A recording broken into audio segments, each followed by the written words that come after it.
আমার রান্না স্টার্ট হয়ে গেছে। আমি আজকে ভাত, সয়াবিন বড়ি, আলু তরকারি করব। আর কাজে যেতে হয় না, তাড়াতাড়ি উঠে রান্না বান্না করে আমি যাব। এই দেখুন আমি রান্না করছি সয়াবিন বড়ি তরকারি।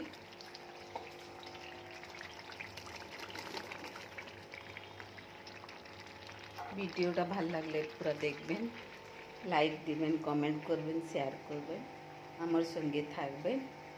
আর আর কি বলি, আমি তাড়াতাড়ি করে ভিডিও করছি, কেননা আমি কাজের টাইম হয়ে গেছে না, আমি যাবো এখানে রান্না বান্না করে যাই। ছেলে থাকে, ছেলে ক্লাস যায়, আর স্বামীটা কাজে যায়, ও যায় কলেজে, কলেজে আসে, খাওয়া দাওয়া ওরা মা বাপ ছেলে মিশে করে নেয়। ঠিক আছে, আমি রাত্রিবেলা এসে আবার রুটি কি তরকারি যা দরকার পড়ে করি।